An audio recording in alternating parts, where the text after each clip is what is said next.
This video is sponsored by Raid Shadow Legends. Say your prayers, bring lots of ammunition, and brush up on your aim. It's time to go risk your life for the ultimate cause. Deer jerky. You may think I'm joking, but that stuff is insanely good when done right. I would gladly go out in the woods and be stalked by crawlers and Bigfoots for a taste of the good stuff. But that brings me to what we're discussing today. 5 extremely creepy and allegedly true hunting stories. If you have a story of your own that you'd like to have narrated, share it with us at darkstories.org. If you've got a story, but you're waiting to see if a future topic matches your story, here are some topics I'm planning. Stickman encounters, scary overnight stories, and creepy photos or videos from the woods. But before we begin... Oh goodness, do you think they're gonna be okay?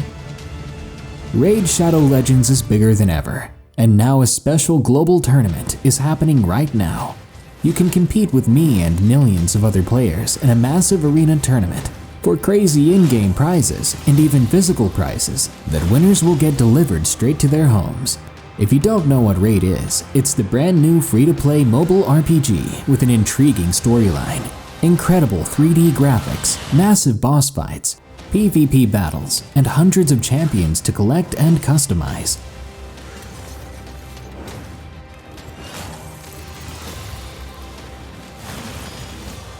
Plus, Raid has consistently and graciously sponsored this channel. They're good people. If you haven't already, now is a better time than any to join in on the action. Just click the link in the description below, my link, and you'll get 50,000 free silver and a free epic champion to get you started. That's only with my link below. You'll also be entered into the special launch tournament right away. There's never been so much fun that you can have for free as Raid Shadow Legends offers. And if you play, you support me, so you can't go wrong. Click that link below, get 50,000 free silver and a free epic champion. Thanks, Raid Shadow Legends. A face I won't forget. From Black Flames 31. So this happened about a year ago. My friend John had been discussing the upcoming hunting season for mule deer here in southeast Idaho. He told me to go up a ridgeline near a place called Black Canyon. We discussed his recent trip up there and how there was a herd hanging around the area. You see, in Idaho, the deer are hard to find. The woods are so large there that an animal could go its whole life without seeing a single person. John and I had been discussing how I, a recently diagnosed type 1 diabetic, could find a deer that season without having to hike through miles upon miles of timber. As I was figuring out the details of my hunt in my head, John smirked and laughed to himself. I asked what was so funny. My dad never goes up Black Canyon, John replied. I asked, why? He made a face and tried to imitate his dad's voice. There's something up there, drove off the bears onto the mine. John is a fairly no-nonsense person and his dad drinks a lot, so obviously he never takes his dad seriously. Well, I didn't think much of this info, so I forgot all about it. I figured a big sow with her cub was up there, and keeping everything away. So I started to prepare for my hunt after the conversation. I couldn't hike super far yet, so I bought a cheap tree stand. I'm pretty much the only person in town to use a tree stand here for deer hunting, so I got made fun of when people found out. I ignored them though. To heck if I was gonna let diabetes take away my ability to hunt. I could still enjoy things. So I set up the stand on the edge of a small clearing up a Black Canyon with my dad. The clearing had plenty of deer signs, so we were in luck. There was also a well-established game trail nearby, so it was really turning out to be a great spot. A few weeks later, opening day, I got myself up to the tree stand and began to wait for deer. Morning soon turned to noon, and I still hadn't seen a thing. I took the moment to climb down to stretch my legs. I decided I'd take a nap at the base of the tree, so I laid against my pack and snoozed a bit. I woke up about an hour or two later. I immediately began hearing this weird sound coming from up the canyon. It was a whooping sound, and it was quite high-pitched. I was struggling to guess what it was coming from. After about 5 whoops, I heard another whooping sound from the east wall of the canyon, and then silence. The whole forest went silent at this. I climbed back into my stand. It was going to start getting dark soon, and the deer would be moving again. After a little while, I heard some brush moving, and I got my rifle ready. That's when a doe popped out of the brush with a fawn. But my tag was for a buck, so I just watched them bound past me. All of a sudden, I heard a loud crack, like a stick being broken in half after being stepped on. But this didn't sound like a stick. It was more like an entire tree had been snapped in half. I figured a moose was walking around, so I focused on the direction of the noise. I could see a black spot in between the trees, so I zeroed in on it with my scope. It took me a moment to register what I was looking at, but I realized that it was a face. A black face with a wide mouth, a flat nose, dark eyes, and it was staring back at me. It looked human, but not. It felt weird. I looked over its body. It was huge, definitely as big as a moose, but it was quite wide. Too wide to be a moose or a regular person. I don't remember much after that, because I heard the thing scream, and it was like 10 semi-trucks roaring their engines all at once. It was terrifying. I fired in its direction. I probably missed, but it was enough to scare the thing away. I climbed down. I was getting out of there, but before I could get more than a few feet from my stand, I suddenly blacked out. I woke up with my dad kneeling over me. He had called me but didn't get an answer, so he became concerned and came looking for me. I don't remember how he got me all the way to my car through those woods. All I know is that I haven't been in those woods since. I gave John the go-ahead to get my deer stand, and I told him he could even keep it. But when he found it, he told me a tree had fallen on the ladder and bent it up. I didn't know what to think of this. I don't think it was a tree that fell on it. I think that thing took a whack at it, so I wonder what would have happened to me if I hadn't left.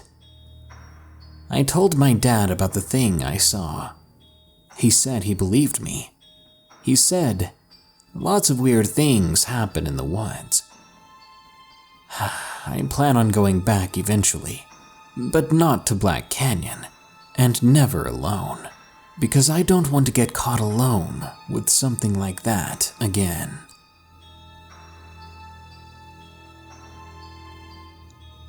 It wasn't a cougar. From Gavin D. My grandpa died when I was 10 years old. Believe it or not, he was attacked and killed by a mountain lion. The area we live in is known for them, and I've heard them at night. They're howls that sound like a woman being attacked. We lived in a small rural neighborhood in Arkansas, where the nearest town is about 25 minutes drive away. So there's not much to do but swim, fish, and hunt. My grandpa used to hunt the area near the lake, as deer and other animals thrived around the lake during the winter and all year round. I used to go with him until I was around 7, when both my father and my grandpa told me I could no longer go hunting until they had taken care of more of the cougars that lived near the lake. Even though I was small, I'd always heard that cougars didn't usually attack people in groups, but I obeyed them without question. Sometimes, though, my family would go to the lake to camp or have a picnic. My father always told my sister and I to stay away from the darker area of the woods near the lake, always justifying his orders, saying they couldn't keep an eye on us if we went in there. or that it was very sneaky. We obeyed him, of course. I'm 17 now. I often take walks to the lake with my dog Heinrich, who's a 2-year-old German Shepherd. The lake is about 5 miles away from my house, so the walk takes a little more than an hour. I left the house one morning in the late spring to walk and clear my mind a bit, as my parents recently divorced, and my search for a job wasn't really going well. I absolutely loved nature. It has always comforted me. I told my dad where I was going and what time I planned to be back. I left with my .45 and a machete, and Heinrich happily followed me because he knew where I was going. It was a beautiful day out, not a cloud in the sky, and the wind was calm. After walking about 45 minutes, Heinrich started barking and ran after a large rabbit.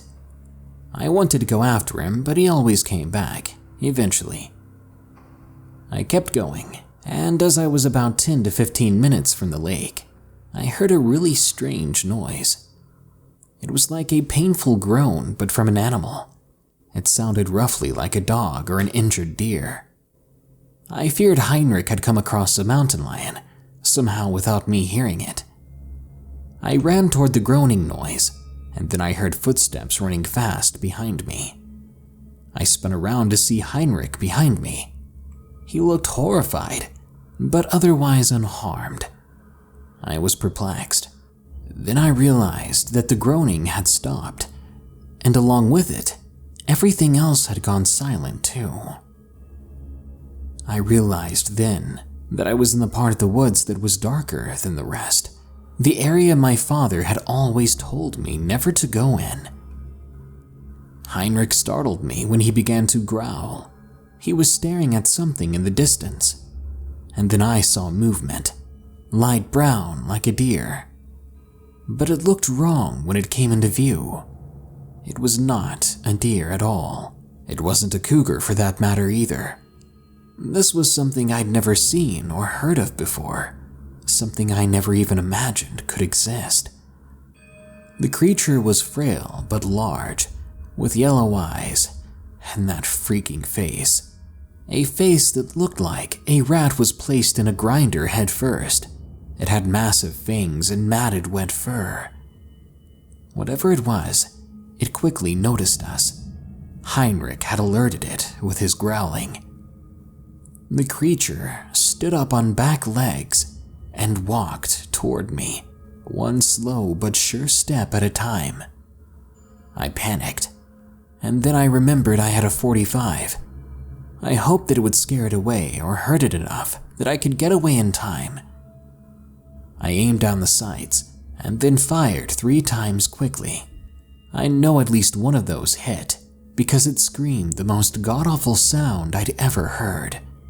Imagine an entire building going up in flames with hundreds of people screaming inside. That's what it sounded like. I ran, choking on my own breath, barely managing to call for Heinrich to follow me. He did, and we booked it. I heard heavy footsteps and breathing behind me. I took my .45 again and glanced behind me to fire. This thing was too close. At least 15 feet away from me. I shot twice and ran harder, and another scream erupted behind me. And suddenly, I didn't hear any more footsteps. But I did hear something else. Something that made me stop cold in my tracks. Gavin, don't go too far, son. That sounded an awful lot like my grandfather's voice. I know I shouldn't have stopped then, but I couldn't control myself. I stopped dead in my tracks. That voice came again. Come back over this way. I don't want you to get hurt. I screamed and unloaded the rest of my rounds into the forest. I could not see where it was now, but I fired hectically, with blatant disregard of everything around me. When the chamber remained empty, I ran. Heinrich stayed close to me. As soon as I opened the door back home, I slammed it, and I collapsed on the floor.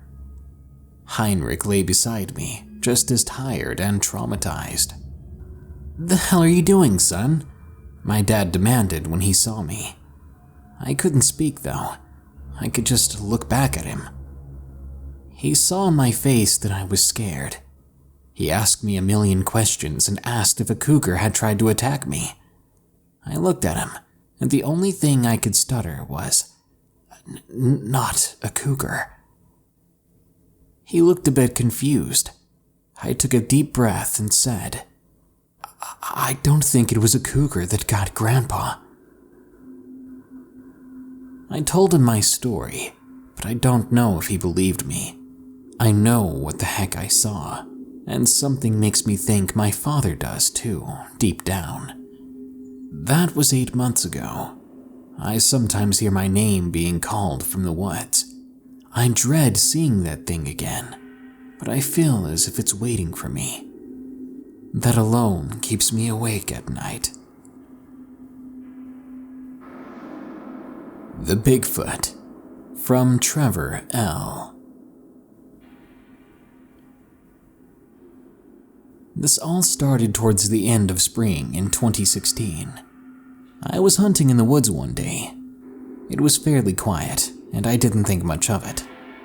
After having bad luck with deer, I noticed some crawfish in the creek next to me. I bent down to try to pick one up. Suddenly, in the middle of the creek, there was this loud splash of a rock hitting the water. I jerked my head up and just stared at the water, afraid to move. I looked at the trees above, and I noticed that they were still, meaning the rock hadn't fallen. I immediately thought, Bigfoot. I've seen plenty of documentaries on Animal Planet to know about this creature and the rock throwing it supposedly does. For my own safety, I quickly moved away from the woods. This next experience came a few months later in the fall. At the time, I was a Boy Scout, and we were camping at Beaumont Scout Range. That night, we were doing a flag retirement ceremony. For those of you who don't know, a retirement ceremony means we burn the flags in a certain fashion, and for us it meant remaining silent for up to an hour. During this time, we began to hear the typical Missouri coyotes. There was apparently a pack south to our location. Then, in the middle of those calls, there was another call, much louder, much deeper than the coyotes. I was shaken by it, but I didn't say anything, even though I know we all heard it. On another occasion a month later, we were camping at the same location. This time it was about 3 in the morning. I had awakened for an unknown reason and was trying to get back to sleep, when from the hills to the east of our tent, I heard a loud scream. Who would have been screaming that early in the morning? And what human can scream like that? I tried to ignore it, but it kept going, and my mind was reeling. Then from the west, something began responding to it with the same type of call. If I'd had my phone at the time, I would have gotten it out and began recording this sound. I eventually got back to sleep, doing my best to forget about it. Later on, I asked another camper about it, but he had apparently not heard anything.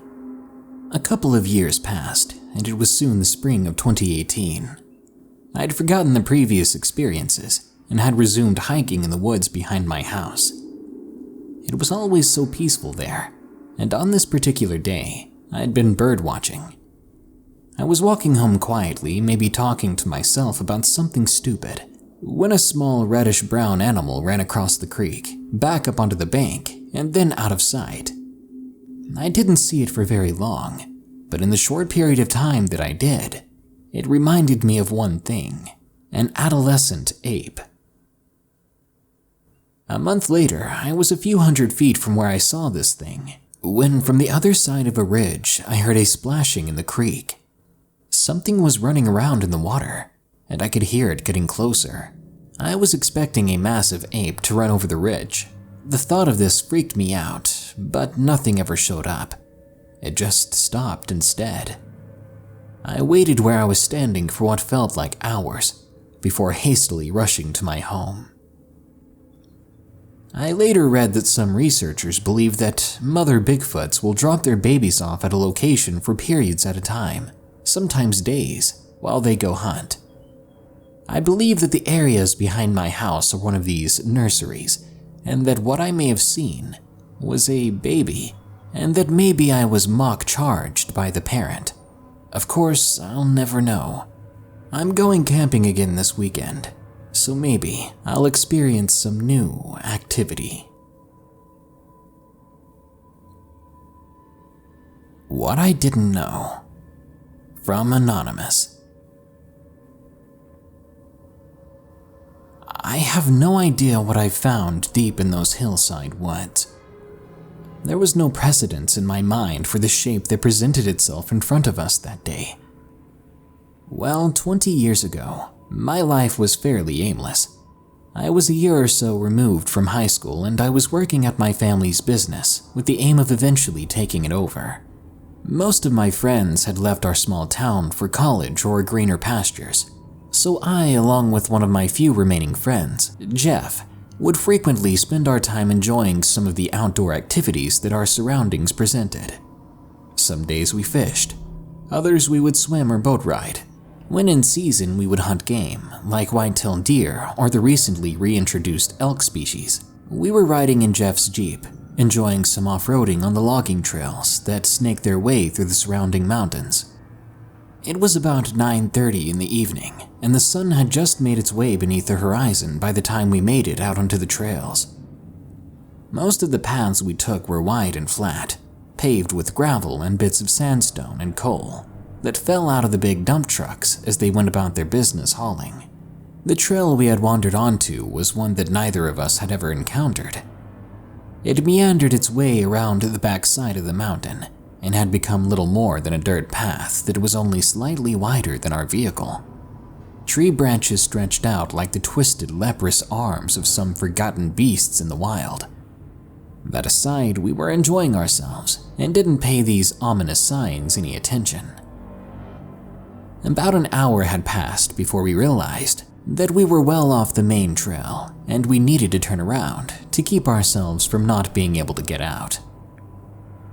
Jeff spotted a trail up ahead of us that went out and to the left that emptied into a large field of high weeds ringed by maples and oaks. This would be where we turned around, and also where our perception of what was real in this world got turned on its head.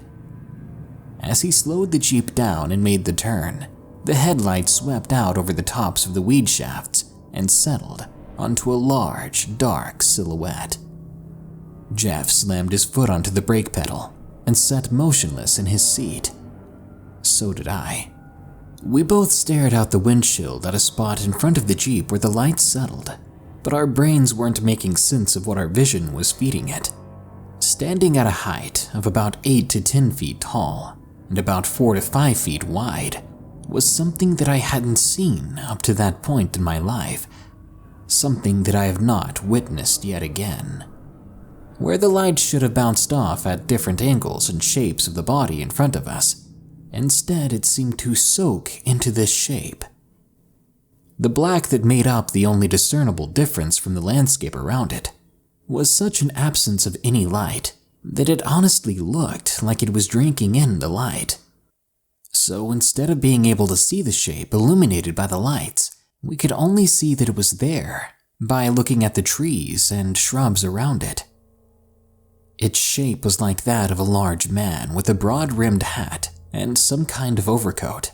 The big hat shape that sat at the top of the shape in front of us sat on what could only be called a head with a slender neck that draped into lithe shoulders and down into arms that kind of disappeared into a borderless absence.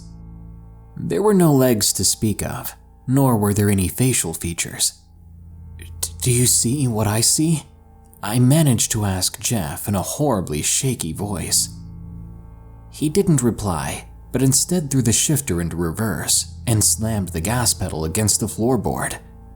The back tire slung rock and dust alike into the air as we raced backward and away from this dark anomaly. The cloud enveloped the vehicle from behind and to the sides, blocking the creature from our view. Normal thought processes ceased to exist for the next few seconds, as we tried in vain to grapple with what we had just seen. We only stopped racing backward when his truck slammed into a small dogwood tree on the other side of the trail we had been on. This seemed to shake some of the fog from our brains, as Jeff then put the gear shift into first and sped back down the little trail with me screaming a string of curse words that I didn't even know I knew.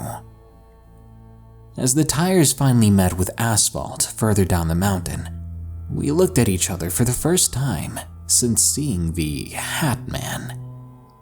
Neither of us spoke, as we knew what the other was thinking from expression alone.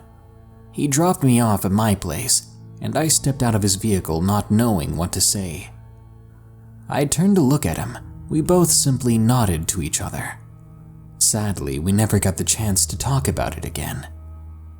This must have bothered Jeff on a disastrous level, because only a few days after this, I got a call from his sister. Jeff had overdosed and died. Only over the past few years have I heard accounts of so-called hat men and watchers. Back then, I had absolutely no idea what I was looking at or what to call that thing. I did know it was there, though. I don't know if we just happened across something we weren't supposed to see, or what the case may have been, but I've carried that night with me for the past 20 years.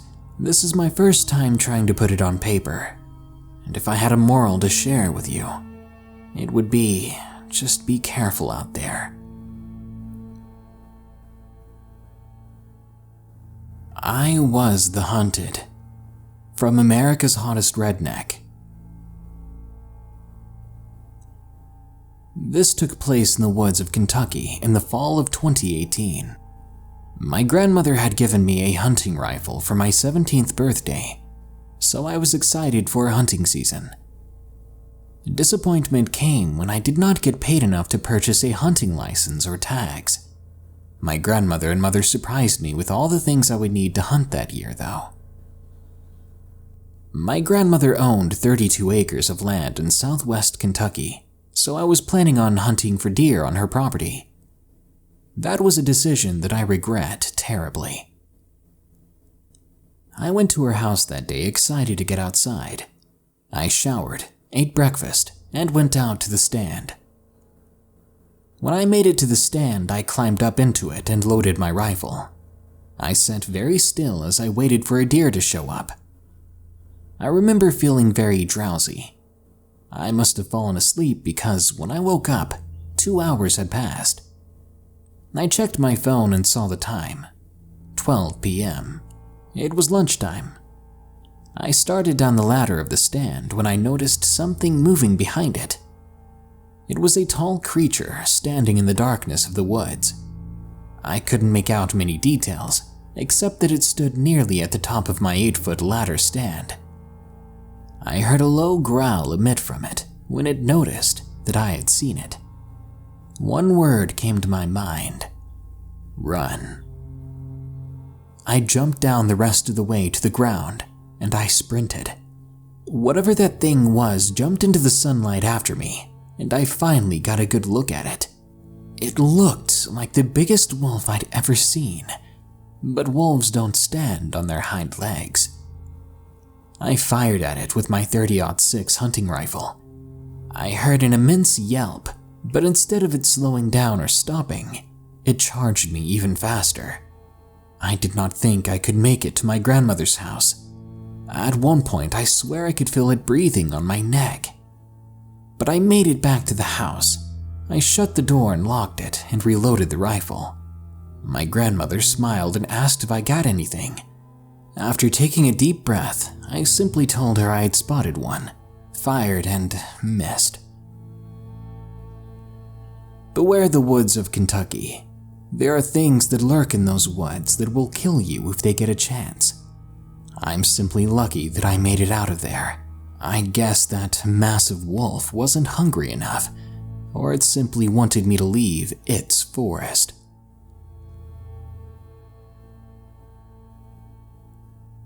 Hunting is in our blood, something we've had to do to survive for centuries, millennia even. But now it remains a popular pastime. But that doesn't mean it's gotten any more safe.